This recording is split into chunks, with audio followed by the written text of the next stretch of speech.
I started Jiu-jitsu with 10 years old. I did judo back in the day when I was really young, and I started Jiu-jitsu in 1991. I was 10 years old, back in my hometown, Manaus, the state of Amazonas, the Amazon forest. I started there, and then in 1999 I moved to Rio de Janeiro to pursue law school.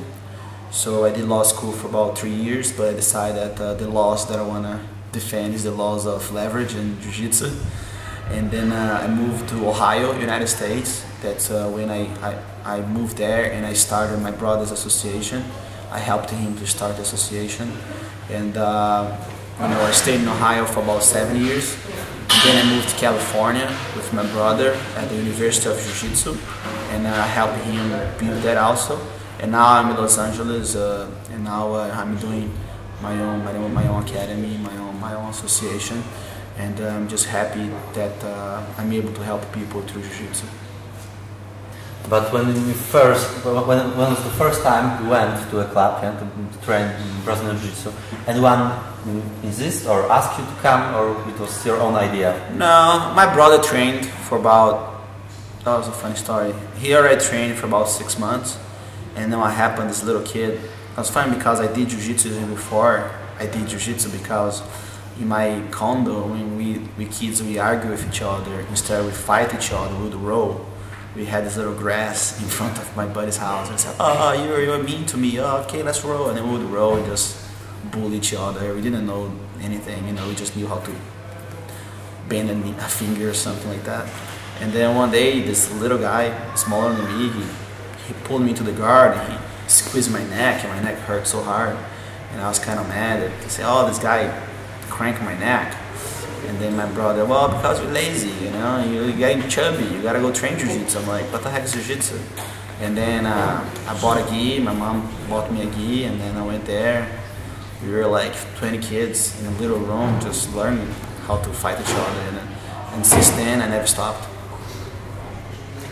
Are you satisfied with the way you choose in your life? I mean, Jiu-jitsu? For sure.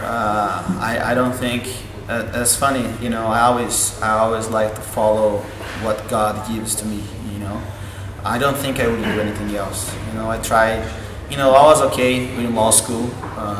Actually, when I did law school, I tried to do civil or criminal, but my best efforts were in ambiental laws, all the industry, all the laws towards to nature, and that was kind of my passion on that. And then I follow different nature. I follow my love to Jiu-jitsu, and I know it's painful sometimes. I know sometimes you're sore, sometimes you're tired, but I believe when you come to class and you see how people are happy to see you, how people get happy to learn something, and when you teach them how to do a sweep and they can accomplish that sweep, it's like when you see a kid walking for the first time. And I think those are the things that drive me to life. I don't see myself doing anything else, and I love what I do, and I thank God He gave me that gift of teaching Jiu-jitsu, of having the talent to understand Jiu-jitsu, have the talent to understand mechanics.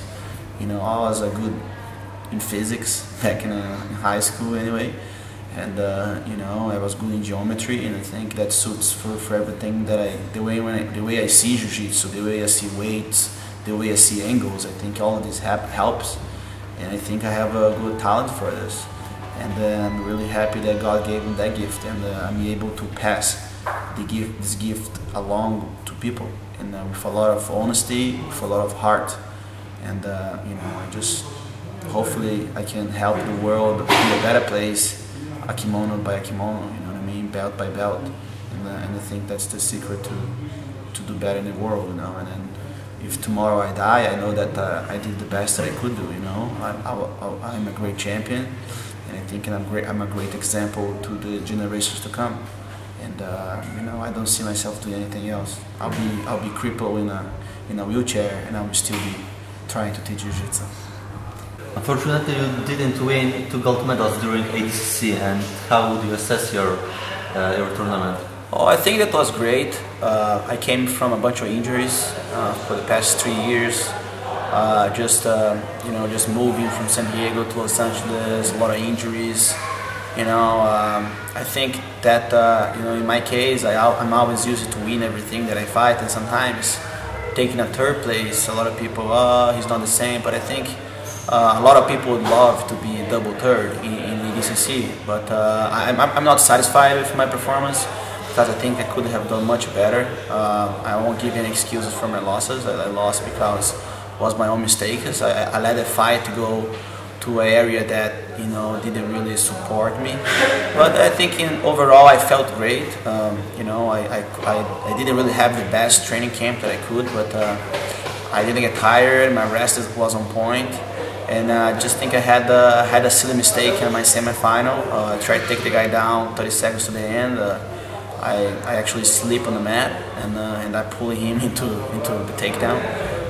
But it's that things that happens, you know. And then the semi-fight of the Open, I believe the criteria that the judges used for the fight wasn't the best. I looked for the fight the whole time, and their criteria is that the guy grabbed my leg. And that was their excuse to give him the fight. And as far as I know, I didn't step back one fight. I walked forward my whole 8 fights. I fought 8 matches. I fought around 120 minutes, and I didn't allow myself to step back. And you know, I don't know the criteria they use, but you know, I think overall it was a great tournament. I think Galvão was a really inspired weekend, and just for me, I'm just gonna focus on my teachings and try to evolve and come back to 2013 stronger.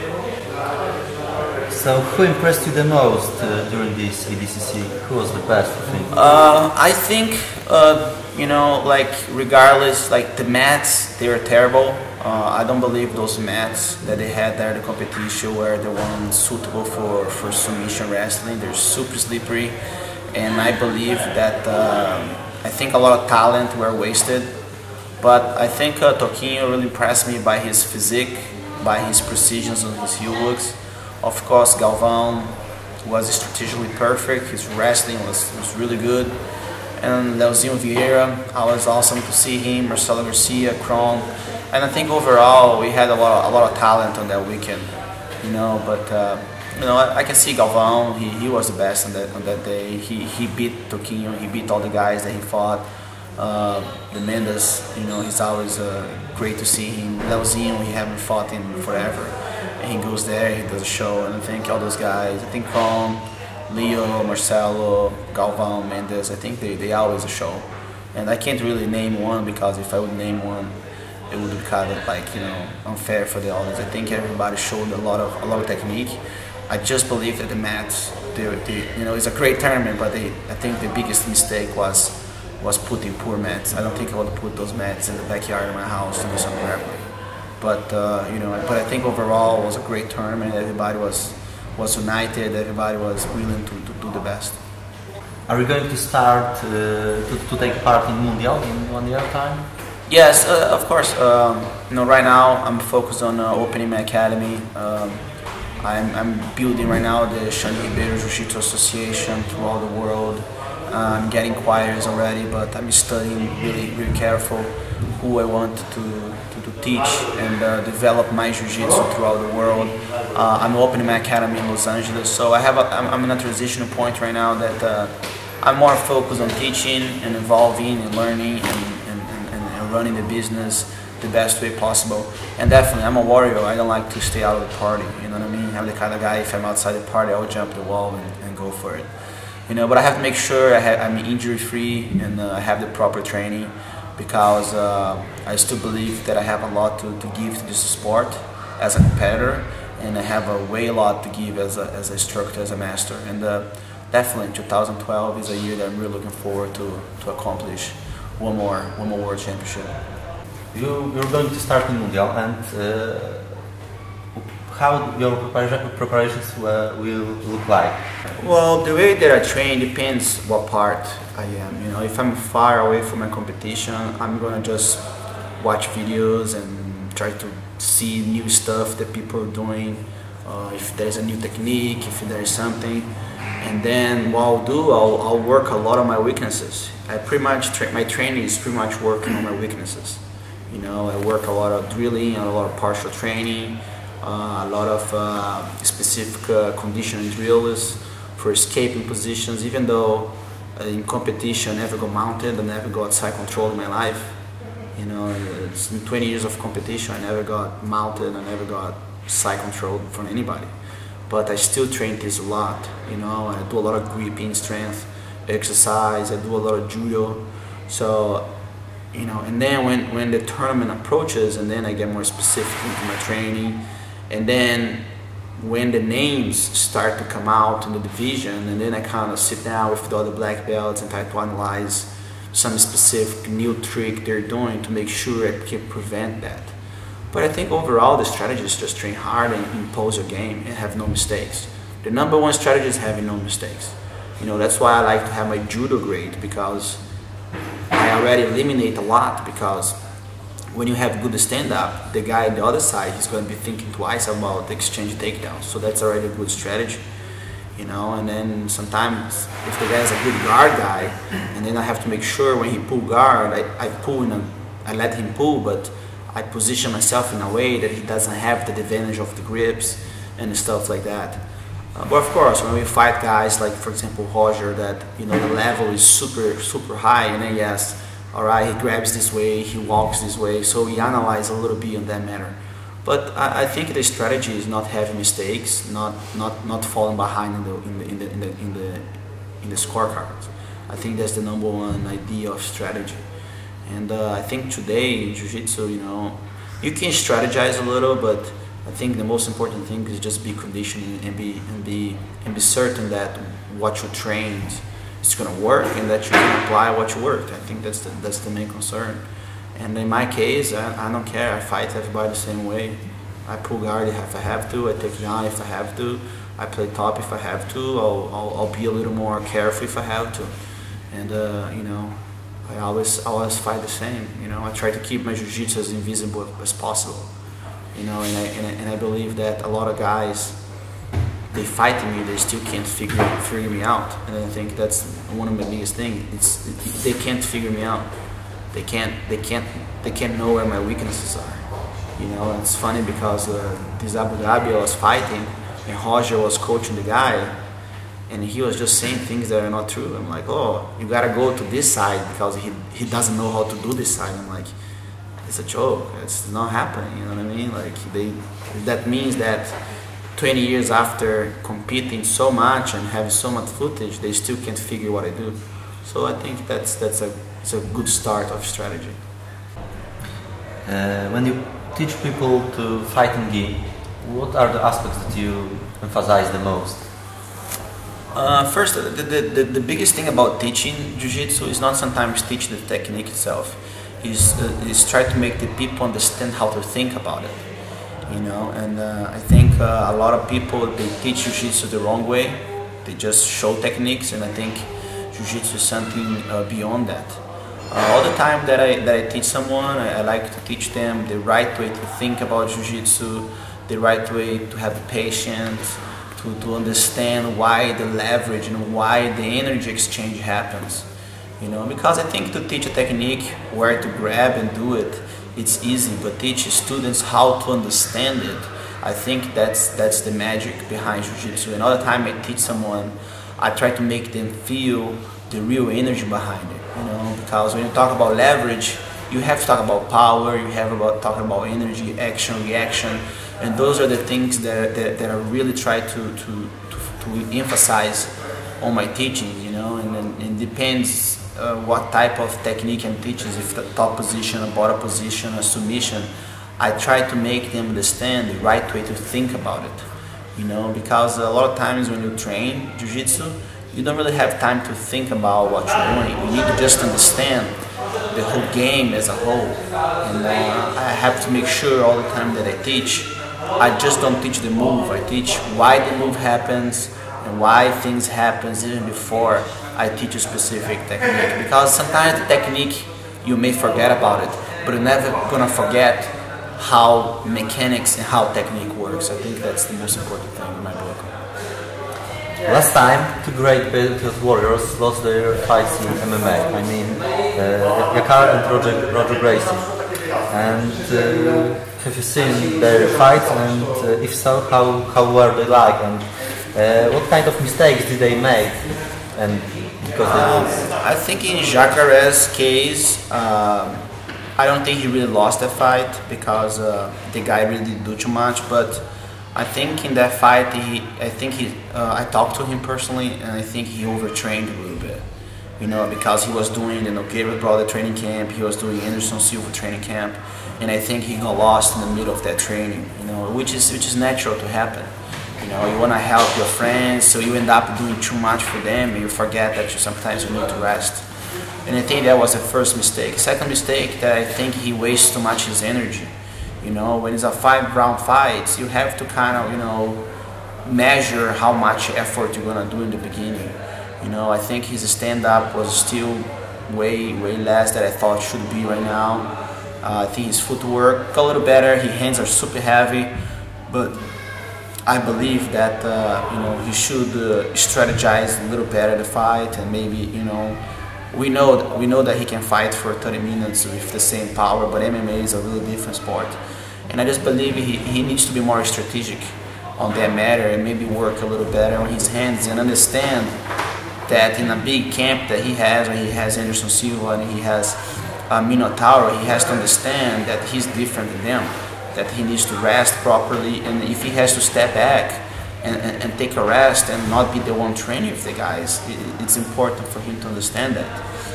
About the Roger fight, I think Roger is still doing Jiu-Jitsu, doing MMA. I think that helps for him not to really focus what kind of training he has to do. I think for a 205er, he's still a little too slow. You know, I think he should work way more kicks. He's super big, he's super tall. You know, the speed of MMA and Jiu-Jitsu, they're totally different. You know, I think his jab is really good, he's moving much better, but I still think he needs to work a little bit on his fast reaction. He's still a little too slow for the fight, you know. But of course, in that fight against King Mo was a little mistake, you know. He tried to get in, he got head-butted, and he walked back and got caught. You know, that wasn't really a mistake, you know. He tried, and then he took his chin properly, but he ended up getting caught on the temper. But actually, for MMA, this doesn't really help much, because a lot of knockouts, they happens in this area, and you can't really protect that unless you put the hand on it. But I think he should just kind of figure out if he wants to do Jiu-Jitsu, MMA, and really get focused, because I think he has a lot of chance to be a great champion. But if you see him and for example, what's his name, John Jones is super explosive, can jump high, he can move fast. But Roger, he's in MMA exactly how he is in Jiu-Jitsu, is a slower pace, more technical. So I just think he should work a little bit more his speed and work his legs, because his legs are pretty big, and I think if he fights, for example, a wrestler like King Mo, I think would be a great strategy to kick the guy and make him not move well, so he can do his clinch and do what he does best. But I still believe him and Jacaré has a lot to offer for MMA, and you know, I just wish them the best of luck. I really got really sad when they lost, because in my opinion they're the best Jiu-Jitsu fighters, you know, and I think they'll be back stronger. Every time you come back from a loss, you come back stronger, and I think Jacaré and Roger, they're smart enough and they're great enough to come back stronger and be a champion again. And XANDE, will you start in MMA? Yeah, I have 2 fights already in Japan. That was a great experience. You know, MMA is kind of like a little flirt right now, but like I said, I'm focused on building the Jiu-Jitsu community, because I think I have a lot to offer into this sport. I have a lot to say, I have a lot to teach, and if I jump into MMA right now, I'm gonna break this pattern in the middle. And I think I'm 30 years old. I still have a lot to train and a lot to accomplish, and I think MMA is in the pocket. You know, I'll be ready. You know, I'm smart. I've been training my wrestling, I've been training my striking. I'm a high ranked belt in the Muay Thai, and I think that I'm keeping my skills hidden, so when I have to use them, I will. You know, I've already helped Damian fight Anderson Silva. We got a really good strategy, but unfortunately it didn't really go the way we wanted. I helped Diego Sanchez already. I had a chance to work with Minotauro. I had a chance to work with Cigano. A lot of great fighters. Even Jacare, I had a chance to train him also. And I think as much experience I can get under my gloves will be the best. But as for now, I want to just build my XANDE Jiu-Jitsu empire. And once that is established, then I can step aside and do MMA. And once I step into MMA, I don't want to be just an MMA fighter. I want to be a champion. And my goal is once I step into the octagon or the ring, I want to go a straight line towards to a championship. I don't want to be doing fights just for doing fights. If I have to be doing fights, I'd rather be traveling the world and teaching jiu-jitsu. Once I decide that this is what I want, I'll sit down with my management and I say, look, I want a straight line into championship, do what I have to do, I'll do what I have to do, and I won't stop until I'm a champion. So, Xander, how do you like Poland? First time in Poland, and I was very welcomed here.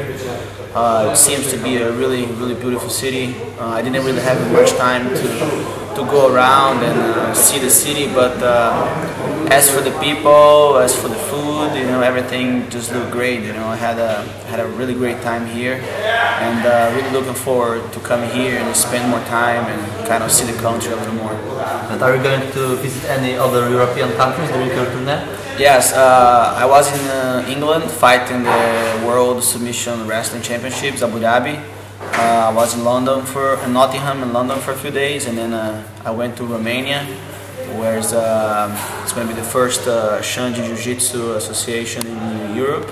And I had the pleasure to come here to Russia team in Poland. I'm a friend of Eduardo Rocha for so long. Our families are really close together. And I just feel great. And then from here, I'm gonna go to Munich, where my brother Saulo, he has an association there, and I'm gonna go there and teach the guys and spend some time and do some training. Of course, rest after Abu Dhabi. Okay, so how did it happen that Koch brothers invited you to Szczecin to visit our school? Like I said, Eduardo is a great friend, and when I came here to Europe, I was trying to visit some places that, since I wanted to kind of like rest and not do so much work, but I gave preference to the family. So Eduardo asked me to come here and do a seminar, and yes, of course, I would definitely put Poland in my priorities, and I'm really happy that I have the chance to come here and visit you guys. It was an awesome experience, and I'm looking forward to do it again. Thank you, Xander. That's all. Thank you, Paula, and thank you guys for the great opportunity to be speaking for you. I'd like to thank you, my students, my family, for supporting me. If you guys ever in Los Angeles, I'm not in San Diego anymore, it's Los Angeles, please just visit my website, xrjj.net. Come and just send a message. You can visit my fan page on Facebook, myjujitsufans.com. If you type that, myjujitsufans.com, just go straight to my Facebook page. I'm always posting techniques, I'm always posting stuff there, my travels, and just see you guys next time. Thanks. Thanks a lot.